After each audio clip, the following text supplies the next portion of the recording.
സംസ്ഥാനത്ത് ബിജെപിയിൽ പ്രവർത്തിക്കുന്നവരുടെ ജീവൻ തന്നെ അപകടത്തിലാവുന്ന സ്ഥിതിയെന്ന് മന്ത്രി വി ശിവൻകുട്ടി. ആർഎസ്എസിന്റെ അന്തർധാര എത്ര ജീർണിച്ചതാണെന്ന് അനന്തു അജിയുടെ മരണത്തിൽ നിന്ന് വ്യക്തമായെന്നും മനസാക്ഷിയുള്ള ആരും ബിജെപിക്ക് വോട്ട് ചെയ്യില്ലെന്നും വി ശിവൻകുട്ടി പറഞ്ഞു.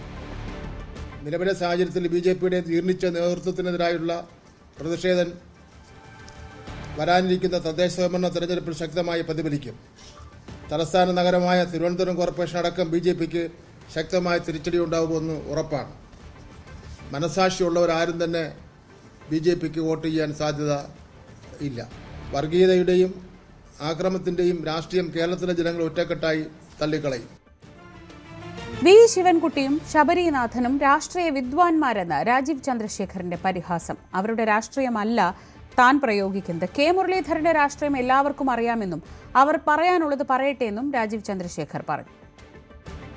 70 കൊല്ലമായിട്ട് മാറി ഭരിച്ച കോൺഗ്രസും CPM-നും ഒരു ഇലക്ഷൻ്റെ മുമ്പ് വരുന്നത് ഒരു സൂയിസൈഡ് മാത്രമല്ല, ഒരു ട്രാജിക് സൂയിസൈഡ് മാത്രമേ ഉള്ളൂ. അവർ ജനങ്ങൾക്ക് വേണ്ടി എന്ത് ചെയ്തു എന്നൊരു വാക്ക് പറയണ്ടേ? 10 കൊല്ലം മുമ്പേ ശിവൻകുട്ടീൻ്റെ സർക്കാർ എല്ലാം ശരിയാവും എന്ന് പറഞ്ഞ് ജനങ്ങളുടെ വോട്ട് നേടിയ പാർട്ടിയാണ്. 10 കൊല്ലം കഴിഞ്ഞിട്ട് അവർ എന്ത് ചെയ്തു എന്ന് ചോദിക്കുമ്പോൾ എല്ലാം അങ്ങോട്ട് നമ്മൾ ശ്രദ്ധ തിരിക്കാം.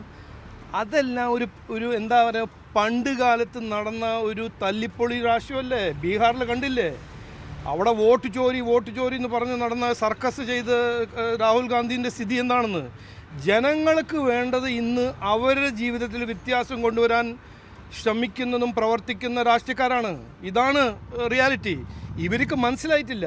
ഇത് മനസ്സിലാവണ്ട, സാരില്ല, അത് നമുക്ക് ഗുണം. പിന്നെ കെ മുരളീധരനെ കുറിച്ച് ഞാൻ പറയേണ്ട ആവശ്യമൊന്നുമില്ല. കെ മുരളീധരൻ്റെ രാഷ്ട്രീയം, കെ മുരളീധരൻ്റെ രീതിയും, കെ മുരളീധരൻ ആരാണ്, എങ്ങനെ രാഷ്ട്രീയത്തിൽ വന്നു, എന്ത് ചെയ്തു, അതെല്ലാം കെ മുരളീധരൻ തന്നെ പറയട്ടെ. ഞാനിപ്പോൾ നോക്കൂ, ഇതിനെക്കുറിച്ച് ഞാൻ ആദ്യം മുതൽ എന്താ ഞാൻ പറഞ്ഞത്, എനിക്ക് 100% എൻ്റെ എനർജിയും എൻ്റെ കമ്മിറ്റ്മെൻറ്റ് ജനങ്ങളോടാണ്, വികസനത്തിനോടാണ്, ഈ നാടിനെ നന്നാക്കാനാണ്. ഇവർ പറഞ്ഞതെല്ലാം ഞാൻ ചാടിപ്പിടിച്ച് അവരെ റെസ്പോൺസ് കൊടുക്കാൻ തുടങ്ങിയാൽ എനിക്ക് ഇതിന് സമയം ഉണ്ടാവില്ല. എനിക്ക് അതിന് ഒരു താല്പര്യമില്ല. അവർ പറയുന്നതെല്ലാം പറയട്ടെ. ആർട്ടിക്കിൾ 90 എന്ന് പറഞ്ഞ കോൺസ്റ്റിറ്റ്യൂഷനിൽ ഒരു അവകാശമുണ്ട്, എല്ലാവർക്കും പറയാൻ ഒരു അവകാശമുണ്ട്. പറയട്ടെ, അത് പറയട്ടെ അവർ. രാജീവ് ചന്ദ്രശേഖറിന് മറുപടിയുമായി മന്ത്രി വി ശിവൻകുട്ടി, താൻ വിദ്വാനല്ല, പക്ഷേ പാവപ്പെട്ടവന്റെ ശബ്ദം കേൾക്കാൻ അറിയാം. ആ വിദ്യ രാജീവിന് അറിയണമെന്നില്ലെന്നും രാജീവ് ചന്ദ്രശേഖർ ദന്തഗോപുരത്തിൽ നിന്ന് വന്നയാളാണെന്നും ശിവൻകുട്ടി പ്രതികരിച്ചു. ഞാൻ വലിയ രാജീവ് ചന്ദ്രശേഖരനെ പോലെ അത്ര എല്ലാ രംഗത്തും വിദ്വാനൊന്നുമല്ല. സാധാരണക്കാരുടെ ജനങ്ങളുടെ പ്രശ്നങ്ങൾ എന്താണെന്ന് എനിക്കറിയാം. ഞാൻ വലിയ കോർപ്പറേറ്റ് മാനേജ്മെൻറ്റിൻ്റെ അല്ലെങ്കിൽ വലിയ വൻകിട മുതലാളിയോ ഒന്നുമല്ല. എനിക്ക് സാധാരണക്കാരൻ്റെയും പാവപ്പെട്ടവൻ്റെയും കർഷകൻ്റെയും കർഷക തൊഴിലാളിയുടെയും ചുവട്ടുതൊഴിലാളിയുടെയും ഒക്കെ തന്നെ ശബ്ദം അറിയാം. അവർ പഠിപ്പിച്ച വിദ്യ എനിക്കറിയാം.